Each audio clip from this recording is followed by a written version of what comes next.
Well, thank you very much for that kind introduction. It's a great honor and pleasure to be here again to offer some views, some food for thought for your consideration in what is obviously solely my personal academic capacity. It's based on both the research that I do with my colleagues based on Chinese language sources at CMSI, just up the street at the Naval War College. And this particular research that I'm sharing with you today is also based on some interactions that I've had over the years, especially in previous years, with China's Navy and its leadership itself. For example, in this photograph here, you can see me with China's equivalent of our CNO, the PLA Navy Commander Admiral Wu Shengli in 2014. Now, I don't have those kinds of interactions these days, but I think I learned quite a bit back in the days when that was a different situation. Now, Molly and colleagues have been very kind to invite me back over the past few years, and I wanted to share with you some new, fresh findings, but they connect straight back to what I've been trying to make the case about here over the last few years. And that centers on the fact that China's engaged in what I think is unmistakably the most dramatic military buildup since World War II. It directly threatens our vital American national interests, as well as those of our key allies and partners. No more is this situation is no more urgent than concerning various potential scenarios surrounding Taiwan. And it's all the more so today. All the more so today, despite some very significant news and you may have read from various media sources, as well as broader rumors, which I think are proliferating in the social media space. Next slide, please. Now, a former U.S. government official who will go unnamed described the top military removals in China as approaching the number of drummers removed in Spinal Tap. Even by a strict accounting, Xi Jinping may well get there. And he's certainly well past that if you look in the broader context. The sheer number of high-level officials that he's purged from China's military, top officers in uniform, China's defense industry, and the party state more broadly, all across China's party, state, military, governmental ecosystem. There's been insufficient information in many quarters, and of course that's a recipe for rumors, exaggerated notions, and some dangerously misleading claims. Some of the Chinese language sources in social media spaces go far as to hyperbolically claim that Xi Jinping himself might not be in charge of China's Navy. More moderate sources still go so far as to suggest if corruption is so bad in China, as it seems to be from these removals, that the PLA and the PLA Navy cannot possibly be very good or are severely limited in critical respects. My two-word response to that, if only. Not the case. Next slide, please.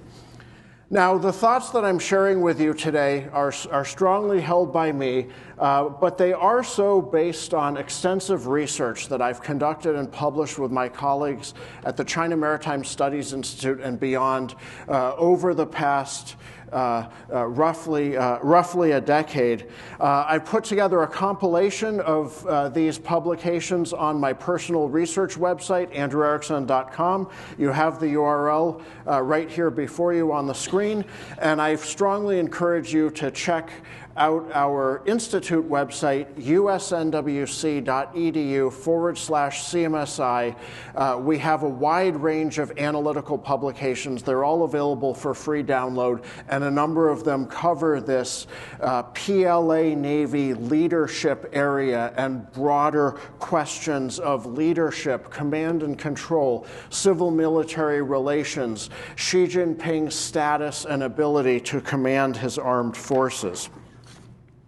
So at the next slide, let's look at some key questions here.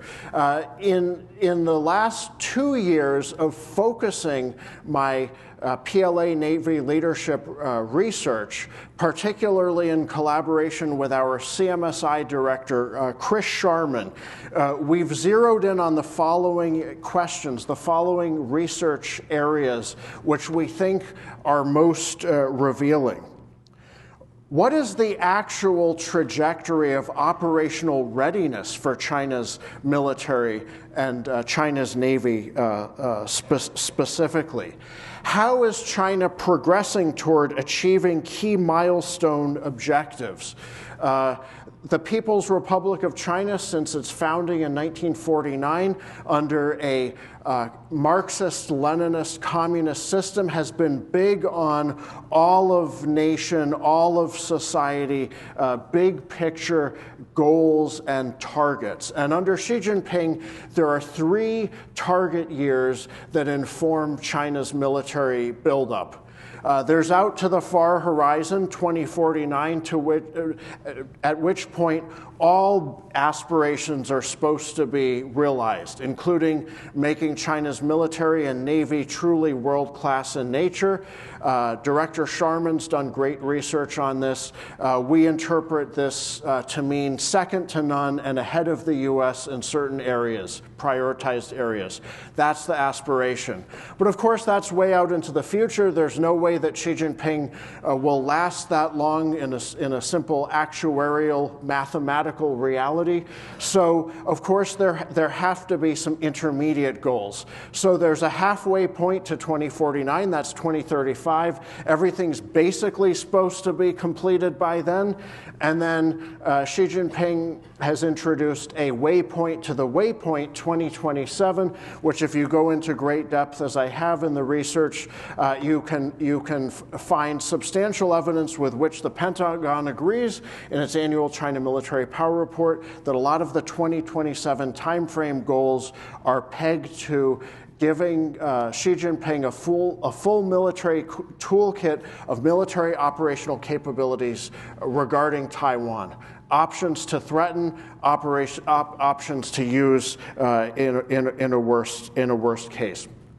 So those are the things that China needs to be able to do to stay on the ambitious course that Xi Jinping has set for it.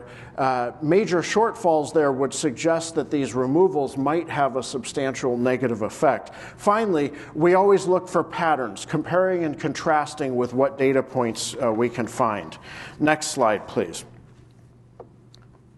So much depends on how a problem is framed. Yes, China has many problems, including in its military. But the question we have to ask ourselves is, what's the larger picture? What's the larger context? Every nation and every military has problems, and if those are blown out of proportion or not viewed in the proper context, the analysis may not answer reliably larger questions that we would want to ask of just how good are a nation's armed forces under the contingencies for which they're prepared and prioritized, specifically talking about China here.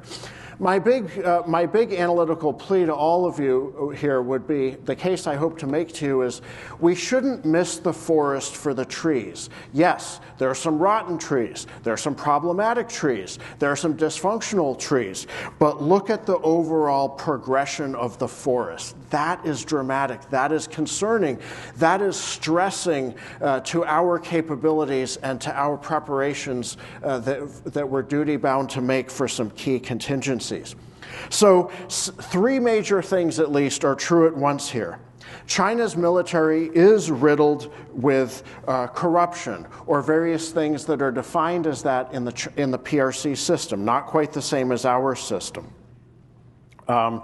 And there are rampant removals of top-level officials under Xi, including in the military and the defense industry, as I've mentioned. But China's military and its capabilities and its operational readiness is nevertheless advancing relentlessly. All these things are true at once. Next slide, please. So let's look at Xi Jinping's priorities. How is he trying to guide all this under the circumstances? And why do we have to take this with such deadly seriousness, as I would argue we must, on a very urgent basis? Well, I've spent 21 years building CMSI, and I was analyzing China's Navy and military more broadly even before that. And so I'm attuned to patterns and trend lines. And what I feel I'm seeing, and I don't just feel, I've tried to document this as best I can in my research right up until the present, we see concrete signs that Xi Jinping is prioritizing real warfighting capability. I know experts in this room are only too acutely aware of many very specific cutting-edge capabilities that Xi Jinping and his armed forces are preparing. But my job here is to offer a big picture summation of the available data. So what I would like to offer you in this regard is an argument that Xi Jinping is pursuing the tough course, the expensive course, the difficult course in pursuing the complete portfolio of real warfighting capabilities he would want for the missions which he has assigned the PLA, China's military. Now let's look at the counterfactual options.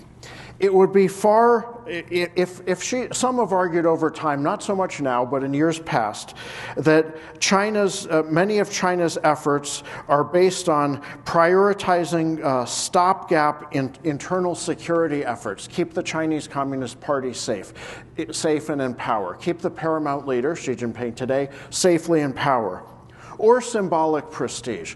I don't think those are real priorities for China in a way that severely undermines the real warfighting capability development. If it were a case of simply prioritizing internal security and prestige, China would be able to do things and would be doing things that are far simpler, easier, cheaper, and more direct than the difficult, sophisticated efforts that Xi is clearly pursuing. For example, in hypersonics and some key undersea warfare technologies, which I know are well known by key stakeholders in this room. Next slide, please. Now, we're offering you a larger picture here, particularly because we're talking about removals of top-level officials, top-level military leaders. I think it's time to put a face on people who matter in this context. So I want to introduce you to some key PLA Navy personalities here.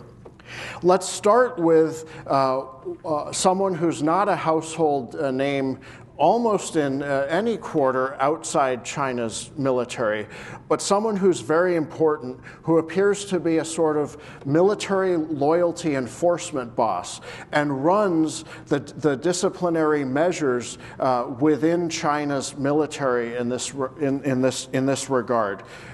These are the type of people that I think Xi Jinping is leaning on to help him control the military and to help him purge people for various reasons, often in the name of so-called disciplinary violations on their part. Next slide, please.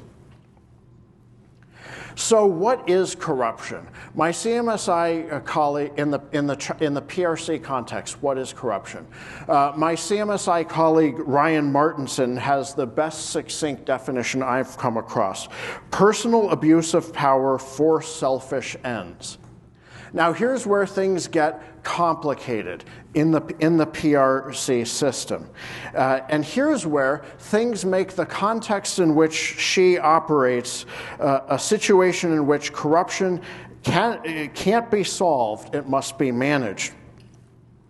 Within the PRC, where the Chinese Communist Party is inherently above the law, so there can be no real checks and balances, in which the party relies on loyalists, officially very poorly paid loyalists, to do the hard and difficult things that keep it in power and implement its top priorities. For all of that, these party loyalists need to be rewarded. So this means actively allowing for a variety of situations in which party officials are benefiting far more than their official salary alone would suggest. This can take all manner of forms. It can sometimes involve what we might call rather direct corruption. Kickbacks for favors, even in military promotions and things like that. In the past, certainly, it's taken the form of skimming off the top or padding procurement contracts, always a favorite, especially when that was more easily done in years past. But there are now new areas opening up. Certain types of civil, military, industry, collaboration issues, new areas that are harder for regulations to police. And then there's the good old-fashioned pattern of having an extended family that is well diversified across the party, military, commercial space, in which different family members can have different roles and creatively work together to advance the interests of the family. So this is all a way of saying we should not mirror image and imagine that everything that is called corruption in foreign media or even by PRC sources is corruption as we would think of it. Often the official PRC terms, which are sparse but carefully chosen, have to do with violations of discipline, speaking to a broader range of things as I've described. And it speaks to who got called out on that, because almost everybody's guilty of this in some form or another at the higher levels of the party and even in the lower levels. Who gets called out typically is correlated to who lost a power struggle or who didn't have enough political protection at a sensitive and difficult time. Next slide, please. So I call this the expendables. Now let's look at some of the concrete examples of top-level Navy officials, PLA Navy officials, who have been removed under Xi. I have a quote from former CIA official Dennis Wilder, who looks into this issue greatly and talks in very flavorable terms. He talks about networks unraveling like a sweater. There's also a Chinese saying about I'll quote it loosely, if a man advances, he may, or a man goes to heaven, he can take his pigs and chickens with him. It's a way of saying that loyalists and followers can fare well when their sea daddy or their leader has a great achievement in China's system. But by the same token, they can all go to jail or worse if things go south. So we have to think in terms of networks to understand the situation here. Next slide, please. And when I say top-level leaders who are removed, this also includes China's defense industry and specifically China's Navy shipbuilding industry. Let's look at this one very dramatic example here. Hu Wenming unquestionably made tremendous contributions to the development of China's Navy. From 2012 to 2019, he was the head of China's largest state shipbuilder. And in that capacity, he oversaw the development. He was formerly the head of China's aircraft carrier program, and he oversaw the development of the two latest PLA Navy aircraft carriers that are engaged in operations and sophisticated exercises today. Yet all that was not enough to spare him from being in jail. Again, multiple things are true at once. He made a big contribution, as did his subordinate. China's aircraft carrier program is clearly advancing steadily and significantly, yet two of the greatest contributors are in jail. It's all true at once, folks. Next slide, please. Now, when we bore in on China's Navy leadership, the example of Admiral Miaohua is worth taking a close look at. It's one of the highest level and most significant removals. From 2014 through 2017, Admiral Miaohua was the highest level PLA Navy officer in the entire PLA system. He was arguably the most important because in his position as head of the Central Military Commission Political Work Department, he oversaw promotions across the PLA and across the PLA Navy. Talk about an important and influential position to be in. There are no official public PRC confirmations of what brought Admiral Miaohua down, but it seems most likely that he fell victim to the perception, at least, that he was guilty of an unpardonable sin in the eyes of party leadership and the paramount leader.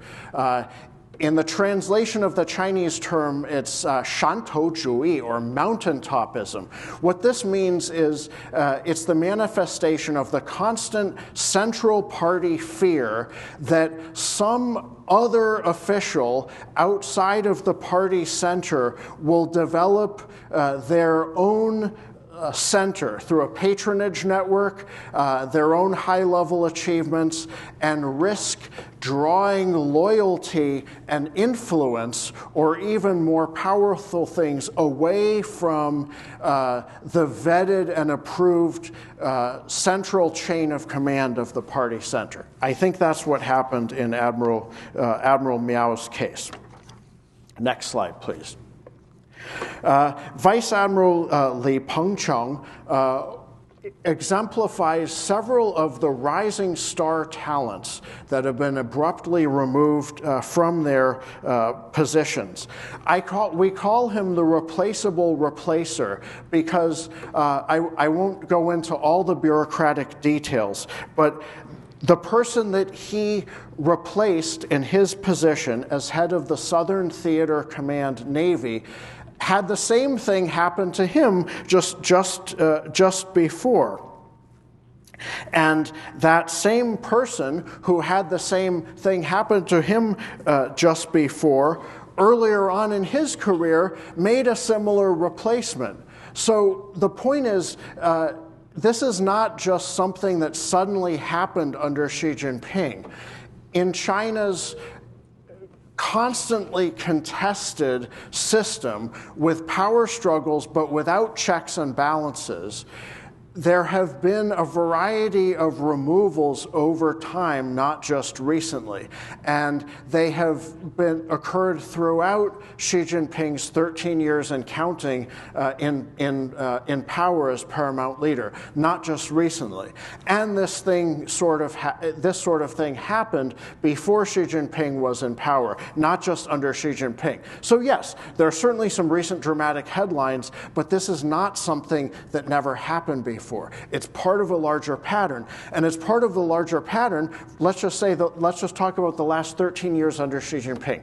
That is the 13 years of the most dramatic military buildup, I would argue, in the entirety of, let's say, several thousand years of Chinese military history writ large. It certainly can lay claim to that. So multiple things are true at once. Removals are not killing China's dramatic and in many ways effective military ramp-up. Next slide, please. General He Weidong, I call the case of the ironic implosion, because until very recently, until March of this year, he was number 2 on the Central Military Commission. That's the top military decision-making body on which Xi himself sits. In fact, on January 10th of this year, as part of Xi Jinping's anti-corruption campaign, General He gave a true stem winder of an anti-corruption speech.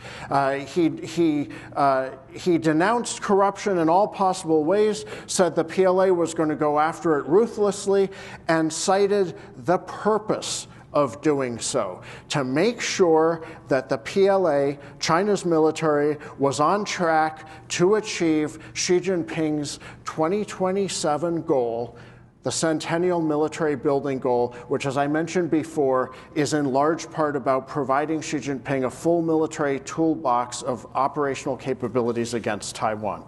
Yet, before too long, General He himself was gone. And I think this speaks to a ruthlessness by Xi Jinping to meet his various objectives, no matter who he has to churn and burn through and what relationship he had with that individual prior to their removal. Next slide, please.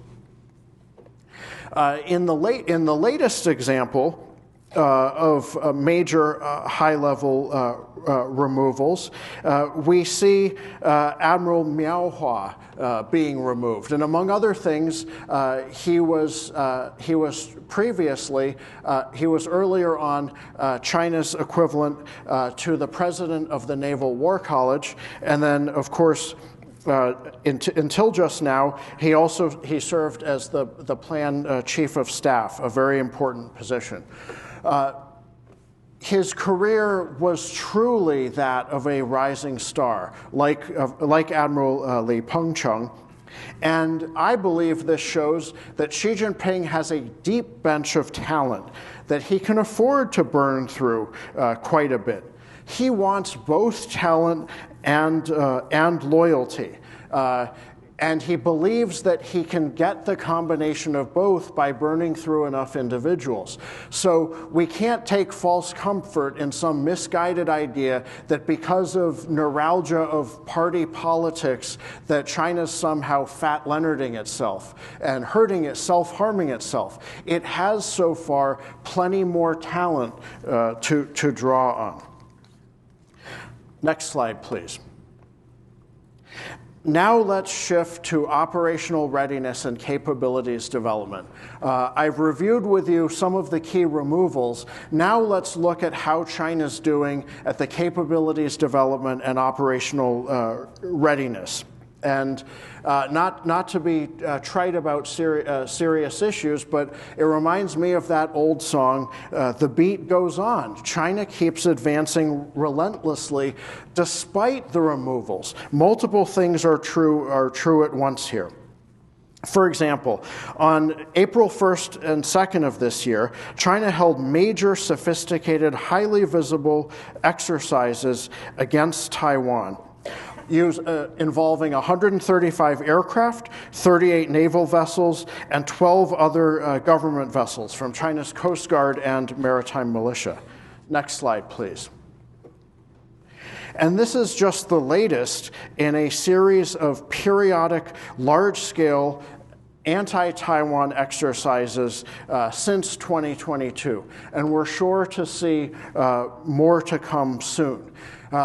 Viewed together, comparing and contrasting, these exercises show increasing complexity, and despite the very high stakes, there are no visible errors, certainly at the open source level where CMSI does its research.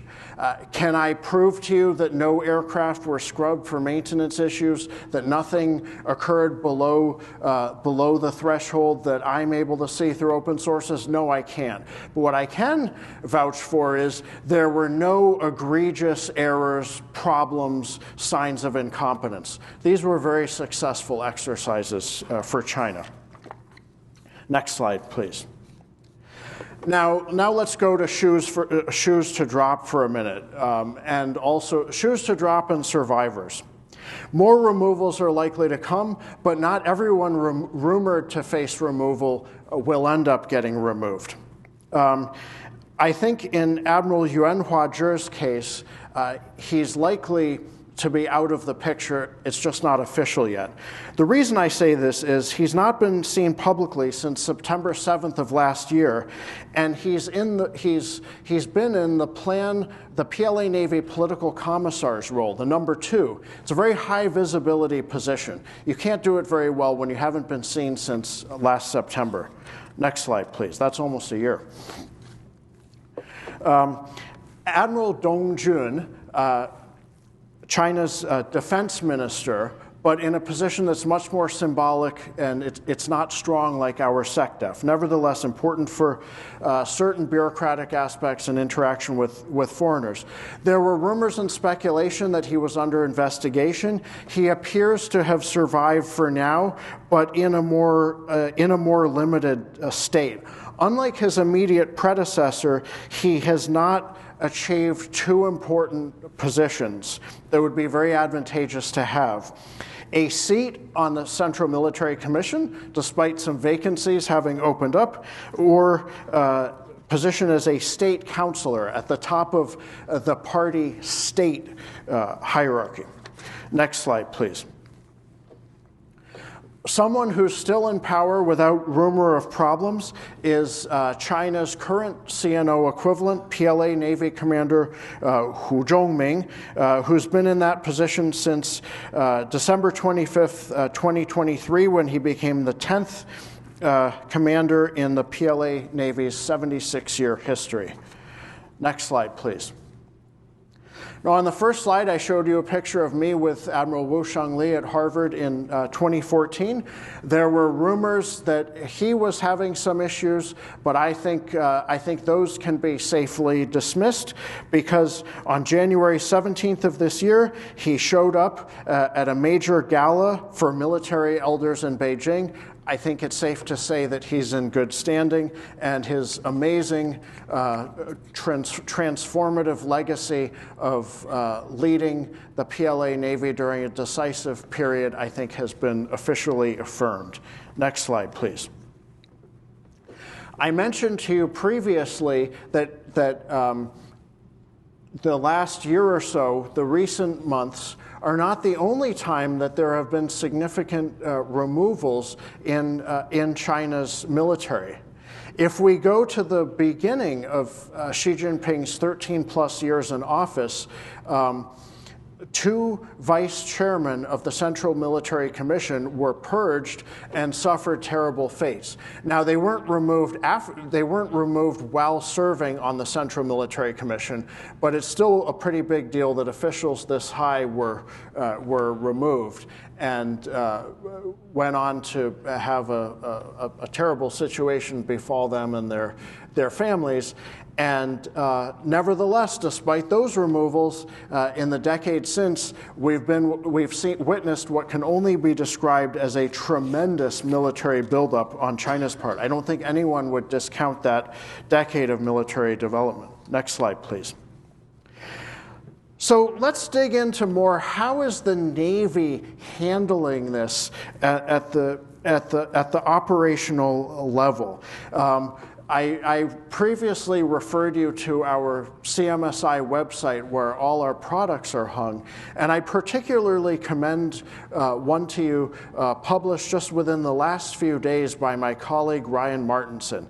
It's aptly entitled The PLA Corruption Paradox, and Ryan delves deeply into PLA Navy sources to show how standards are being upheld at the operating unit level to make sure that bad decisions and selfish decisions and venal, corrupt decisions are not getting in the way of picking the right people for the job who can really do the job for the military operational scenarios in which China might actually have to engage. And I'll quote Ryan's bottom line from his study, which I think is very powerful. Ultimately, that system is clearly working. PLA Navy operational forces are making tremendous advances, and they are doing so by relying on the competence of officers forged in an organization that punishes corruption and values competence, and rewards it with honor and responsibility. These photographs to your right are examples of specific PLA Navy officers that Ryan has tracked in his research who were selected because they had met a variety of key benchmarks. In contrast, for example, a political commissar who did not have prior experience on submarines was not allowed to report to a submarine and instead had to go through 2 years of extensive qualifications and pass them to a sufficient level before he was allowed to do so. Next slide, please. So as I start to wrap this all up with some big picture conclusions, I am not saying that China's military is 10 feet tall. I'm not saying there are no problems. I'm saying it has strengths in addition to its weaknesses, and the strengths are sufficiently strong to balance against a lot of those weaknesses. And that's not even getting into the fact that for the military operational scenarios that China prioritizes, it tends to have certain strong advantages. Among other things, those tend to be what you might broadly call home games to China, in a way that on the flip side of the coin, they are broadly away games for us. But about the strengths and weaknesses. The strengths and weaknesses in China largely come down to the Chinese Communist Party system. This system has weaknesses in terms of lacks of checks and balances and power struggles and no ready systematic set of ways to keep self-serving behavior in check, hence the periodic crackdowns. That does impose some instability. It does impose some costs. In addition, China does not have our exquisite, world-leading National Security Council interagency, real-time integrated decision-making system. It also does not have our capabilities in real-time joint military operations. Those are things that the U.S., in collaboration with allies and partners, does better than any military, any civilian leadership and any military that has ever been on the face of this earth. That I'm confident about. Unfortunately for us, and what should give us a strong sense of purpose and urgency, is that China has its own strengths. It can mobilize enormous resources, both over time and as part of emergency campaigns. It can pursue top national priorities, a set of select top national priorities at an incredibly focused, well-resourced level over a consistent period of time with a whole of military, whole of government, whole of society approach. That's part of what's given China the world's largest navy and many other military hardware superlatives, while at the same time allowing the software and the human capital to develop at least well enough to be increasingly capable of operating those systems, increasingly capable of engaging in realistic exercises to hone that capability further, and increasingly ready for prioritized military operations that can really put us, our interests, our allies, and our partners at risk. Next slide, please. Now, let's look at where the rubber hits the road, where the ships hit the water, where things matter most.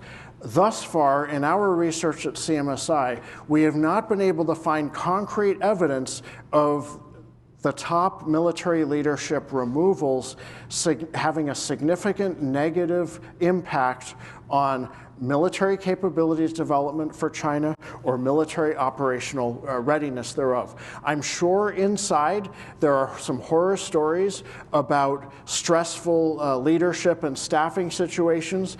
Doubtless there's a lot of churn, but what matters for us at the end of the day is how good is China's military getting and what threat can it pose to us and our men and women in uniform and those they work in in alliances and partnerships with. And on that score, I am concerned that China is not suffering setbacks, but is rather advancing tremendously. Next slide, please. I mentioned shipbuilding. China's extraordinary Navy force structure buildup is testament to the fact that while on one hand there are removals in China's defense industry, across China's defense industry, on the other hand, it unfortunately has not significantly slowed or impaired China's ability to produce and render operational an increasing fleet of very formidable Navy ships. Next slide, please. Now let's look at South China Sea operations. Just as a number of the corruption removals were happening, as I mentioned before, China was engaging in unprecedented dual carrier operations in the South China Sea, a real step forward for them in terms of realistic training. And this training centered on the aircraft carriers Liaoning and Shandong. The development of those carriers was overseen by the defense officials I mentioned, Hu Wenming and Sun Bo, who are now in prison, but back then were leading that. So again, multiple things are true at once, and unfortunately, one of the things that's true at once is advancing military operational capabilities and readiness for China. Next slide, please. I've already discussed Taiwan scenario exercises, but I wanted to offer you a partial laydown. This is just a selective rendering of the sea force component of anti-Taiwan military exercises that China has engaged in since 2022. Literally, Taiwan has been surrounded. This is part of an effort, an all-domain pressure campaign to surround Taiwan, to pressure Taiwan, to intimidate Taiwan, and to ultimately strangle and absorb Taiwan. This is deadly serious. Next slide, please. And then moving beyond Taiwan and the so-called First Island chain, way out into the Western Pacific, including out toward Guam, we've witnessed over this summer in June dual carrier operations out there. This is a first time for China. It was a big step forward for them, given everything they had to coordinate. Even if we've been doing this sort of thing for many, many years, it's a big deal for them. It's a big deal in relation to their military priorities and their military needs, which are still quite different from ours in many respects.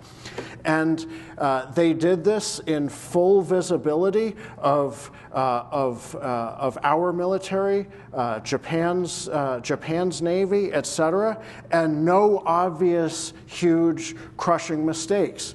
This is progress for them. This is competence advancing. Next slide, please. But don't just take it from me. Consider this testimony in the spring from Admiral Paparo. For the last 4 years or more, he has had a better daily view of the most minute China's military capabilities development and operations down to the most minute detail, more so than or equal to unrivaled by virtually anyone outside of China's top levels of its military itself. So I think we need to take him very seriously when he says, Beijing's aggressive maneuvers around Taiwan are not just exercises. They are dress rehearsals for forced unification. The PLA escalated military pressure against Taiwan by 300% in 2024.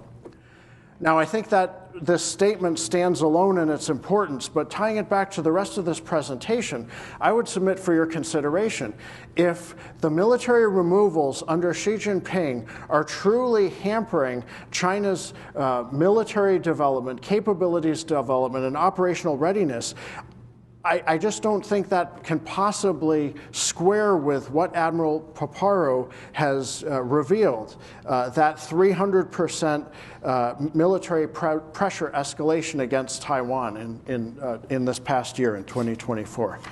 Next slide, please. Now, as we look ahead to more removals, which surely will come, and I told you my colleagues and I look for patterns, I've attempted to bin the patterns, the removal reasons, into what I call 3 roads to perdition under Xi. The first one used to be more common in the past. I think it's been less common after Xi Jinping's anti-corruption campaigns. That's outright dysfunction, debilitating levels of graft and disciplinary violations that undermine good order, conduct, military preparations. Can't say it won't happen anymore because, again, the system is limited in its checks and balances, but I think it won't happen as much as it did in the past. In the past, I think that was a more common reason for removals over time. I think the second one is a huge one, perhaps, and I think one that she is personally obsessed with. That's perceptions of disloyalty. If a military official is perceived as cultivating his own mountaintop of a budding alternative power center, no matter how much that military official may toady and kiss up to Xi may well not trust them and may remove them. And I can't prove it, but I think there's a very good chance Admiral Miaohua's removal, as I said, was for that reason. The third category is more speculative on my part, but I think it's a real category if anyone were to run afoul of it in Xi's eyes. I call it unreliability, to make it one word. What I mean is falling short of or questioning Xi's ambitious objectives. Meaning, for example, in one of the big Taiwan military exercises, if a key military leader had a component or something fail under them, or a key component to not be successful under them, I think that might be grounds for removal. Xi Jinping is ruthless, he is rushing, he is relentless. If someone can't keep up or can't execute effectively, I think Xi Jinping will find that they're in the way and will have no compunction to get rid of them. It's also possible that someone internally, inside the lifelines, might seek to question Xi Jinping's ambitious objectives. Someone might potentially say, look, I don't think we're on track to have a military operational ability to try to take Taiwan by 2027 at a reasonable level of risk, and this risk to force, risk to mission, as you've defined it. I don't think Xi Jinping is necessarily very well disposed to hearing that. I don't think he lives in a complete echo chamber, but I think his inclination would be, rather than to accept someone telling him it couldn't be done, I think he'd try to replace that person with someone who wasn't just a toady, but would rather seem to be both determined to get it done and have the talent Xi Jinping believed would fit the bill. Speculation on my part, but I offer this as a framework moving forward as we try to analyze the shoe dropping to come, as it were. Next slide, please. And my my wrap up here. So I hope you're not tired of my repetitive statement that multiple things can be and are true at once, but I think it's an unusually pronounced situation of that indeed being the case. Xi Jinping is removing large numbers of military officials, defense industry officials, political officials across China.